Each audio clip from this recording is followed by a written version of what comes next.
মহাপুৰুষ শ্ৰীমন্ত শংকৰদেৱৰ অনুপম সংস্কৃতিৰ অন্যতম হৈছে ভাওনা। অসমীয়া জাতিৰ পৰিচয়স্বৰূপ এই ভাওনা সংস্কৃতিত মত্ত হ'ল এচাম কণ কণ শিশু আৰু কিশোৰ-কিশোৰী। শিশু আৰু কিশোৰ শিল্পীসকলৰ অভিনয়েৰে দেওবাৰে নিশা অনুষ্ঠিত হ'ল সিন্ধুমুনিৰ পিতৃভক্তি দশৰথৰ স্বৰ্গ উদ্ধাৰ ভাওনা।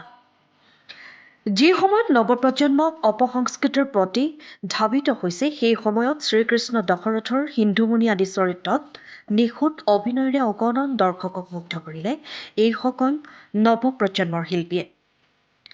শ্ৰীমন্ত শংকৰদেৱ সংঘৰ তিতাবৰ আঞ্চলিক শাখাৰ ছকিয়াল প্ৰাথমিক শাখাৰ বাৰ্ষিক সমাৰোহৰ লগত সংগতি ৰাখি দিনজোৰা কাৰ্যসূচীৰে অনুষ্ঠিত অনুষ্ঠানৰ শেষত নকছাৰীৰ উত্তৰণ সাংস্কৃতিক কেন্দ্ৰৰ শিশু শিল্পীসকলৰ দ্বাৰা গুৰুজনাৰ অমৰ সৃষ্টি ভাওনা প্ৰদৰ্শন কৰাৰ পূৰ্বে জ্যেষ্ঠ সাংবাদিক প্ৰসেনজিৎ ৰাজখোৱাই পৰিচালনা কৰা উদ্বোধনী অনুষ্ঠানত মুখ্য অতিথিৰ ভাষণ প্ৰদান কৰে শ্ৰীমন্ত শংকৰদেৱ সংঘৰ প্ৰাক্তন পদাধিকাৰ ৰজনীকান্ত দত্তই।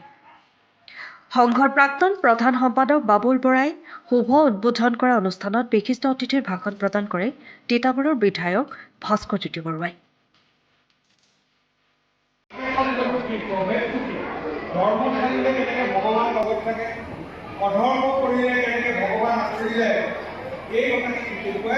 মানুহক এক শৰণ নামধৰণৰ জৰিয়তে তেখেতে আমাৰ সমাজখনক একত্ৰিত কৰিব।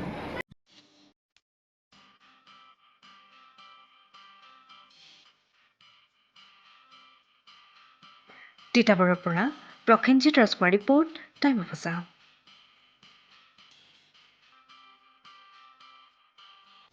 সময়ৰ খবৰ সময়ত পাবলৈ ফ'ল' কৰক টাইম অফ আছাম।